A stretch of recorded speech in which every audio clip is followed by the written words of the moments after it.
With how many things there are to do in Elyon, I understand being overwhelmed and not really knowing what you want to do each day when you log on. You might have limited time. You might only have a couple hours after work and you want to use your time effectively. Well, this video is going to do just that. I'm going to help you guys learn exactly what to do if you only got a couple hours to play every day, or if you're going to play for a long time. These are the things you'd always start your session with, in my opinion. You'll be able to continue to progress your characters without falling too far behind. How you doing, everybody? My name is Dilbo. That is Dilbo with the B. I stream Monday through Friday over my Twitch channel, twitch.tv/DilboDavings. The link is down below. Make sure you swing on by. And I also post Elyon guides and other MMO content here on YouTube. If you like this style of content and you like what I do, leave me a like, maybe a comment, maybe a subscription. I really appreciate that. We just recently passed 2,000 subscribers and I could not have done that without you guys. So thank you so much for all the support. Let's go ahead and jump right into this. I want to show you guys all the stuff that you need to be doing every single day in Elyon. Okay, so everything in this video is from most important to least important. And when I say least important, I don't mean don't do them at all. I mean, if you're running out of time, you can probably drop these things off the list for that day. So first things first, this is quite simple. I just wanted to show you guys that there are attendance awards. So for 120 minutes being logged in for that day, you get all of these things. And really the most important thing on this entire list, in my opinion, is the 30-minute award. Okay, it's these Laurel Wreath Piece X30. If you can be logged in for 30 minutes every day, you'll be able to grab these. And this leads me into the very first thing that it's very simple that you should definitely be doing every single day. And that is purchasing things from the Laurel Wreath Piece shop. I'm all sold out currently on my account, but this resets every single day at 8 p.m. Eastern. This will reset for your entire account. And what you can do is you can buy most of the things in here every single day. So you buy your 2 Blessed Laurel Wreaths, you buy your 2 Transcendent Stones, you buy your 1 Sandy Foothills reward box. This gives you jewelry, right? So this is a pretty important dungeon to make sure you're doing. Your Memories of Moment. These things allow you to craft purple breakthrough boxes, right? So buy these when you can. If you're really into the life skills and stuff, you can buy the 100 AP recovery potions. This is basically free money that you just get for logging in, and these are the ways that you can spend it. The Laurel Wreaths, for instance, are extremely valuable to have. That's the real basics, but let's get into the actual content. You say you only have 30 minutes or an hour. What do you need to do every single day to make sure you're progressing with the rest of the game? Hey guys, this is Editing Dilbo. I just wanted to jump in real quick. I'm lean back. This is how I edit. All of these tips are for when you've actually done like all of the main quests, right? So like once you're around level 40, that's where the kind of stuff actually starts taking place.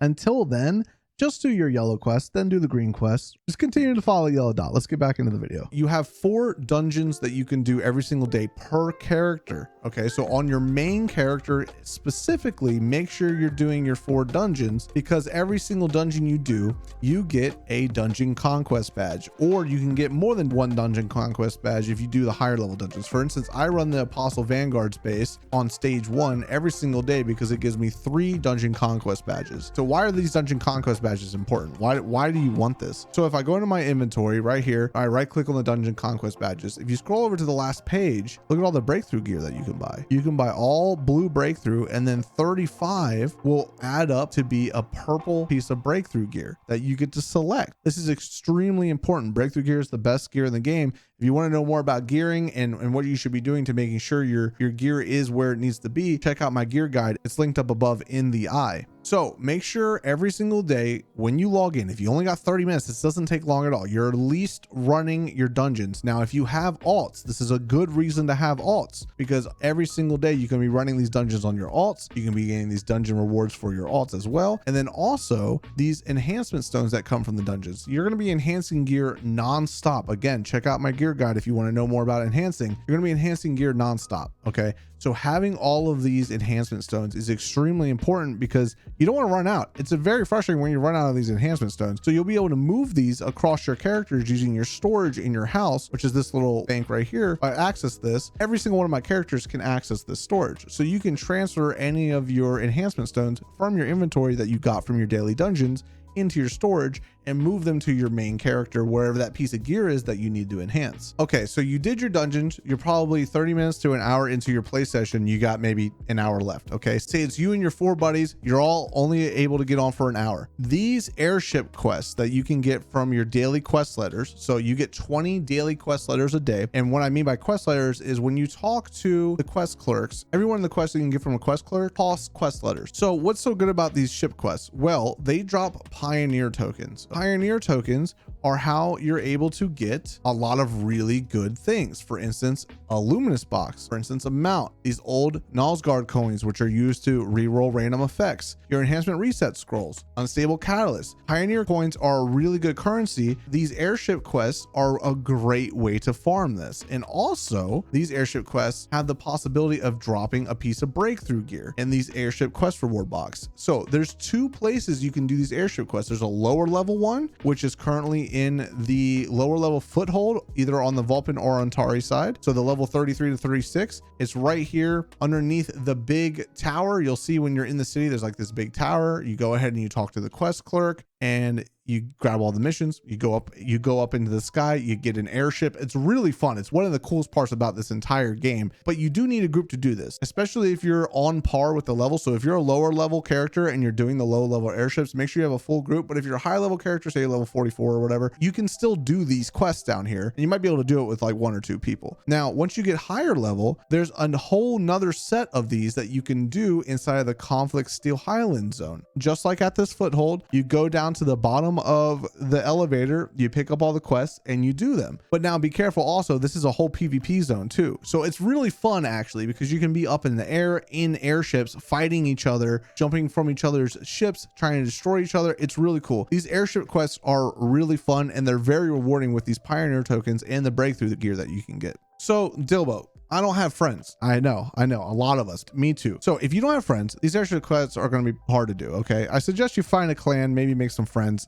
I know it's hard. Come hang out on Twitch with me. I'll be your friend. Okay. You have your daily portal. Now this is an hour, so maybe you don't have enough time to do this, but you can at least hang out in here for a little while. What you want to do is you want to do a daily portal. Now you might have a quest for a specific daily portal. Do that while you're in there. Odin Sky is pretty good as well because it gives you a currency where you're able to purchase these tolerance runes, which you need later as far as doing transcendent dungeons. And these also give you, transcendent runestones as well, which have extra effects. Now, if you want to just try to get some extra gear, you can do Dragon Garden. Now, if you're a higher level and you need to try to go from like level 43 to 44 or 44 to 45, Black Mecha Basin has a lot of really good XP in there that you can grab. You can also get these Radiant Fragment of Binding Stones in there. So do these daily portals. If you can't do the airships, I still say do both of them if you can, if you have enough time. The daily portals are perfectly good to do. Now, I will say, if you're logged in during the time that the weekly portals are up, so the weekly portals come up every 3 hours for an hour at a time, and you can spend a total of 10 hours inside of the weekly portal.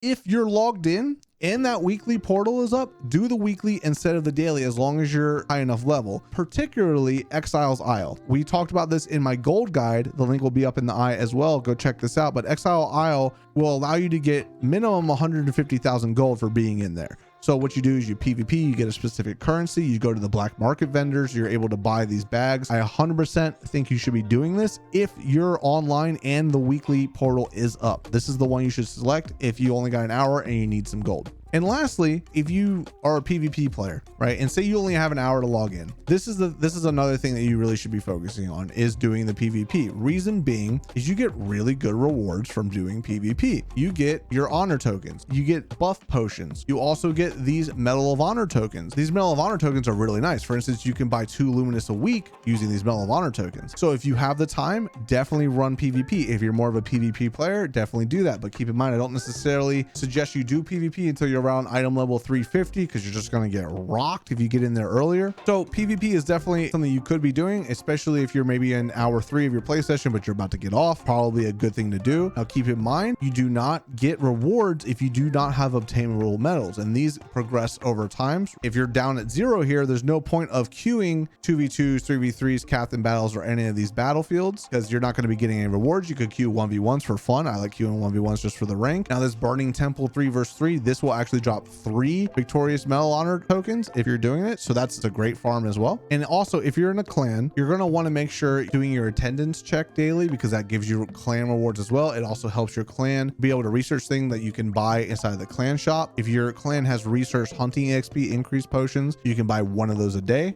Great thing to do, especially if you're in those higher levels and you're grinding out levels. You also have your clan missions. You want to make sure you claim the rewards from these, because else I believe they get reset when the reset does happen. I might be wrong there. As long as you have the reward, you might still get it. Just to be safe, might as well. And then lastly, in your house, plant all your stuff, harvest all your stuff, do some dimensional portals if you have the seeds for it. You can do your delivery list as well. Make sure you knock these out if you have it. Make sure you check out my gold guide. We talk all about that in there. And then you say you got to AFK for a little while, you do a little bit of crafting or a little bit of luminous battling. All right, guys, that's it. That's the quick and dirty what you got to do every single day in Elyon video. You guys have been asking me for this one all week long. I'm happy to be able to provide it for you. Now, these shorter guides, I hope you're enjoying them. They're not as in-depth or as long as my other guides, but I think they're just as valuable. Let me know in the comments down below what you think. Did I miss something that you want to make sure you do every single day? I'd love to hear about it. Come over to my Twitch channel, twitch.tv/DilboDavians. Hang out with me over there. I stream every Monday through Friday, and I will see you guys in the next Elyon video. Peace and love, everybody. Peace and love.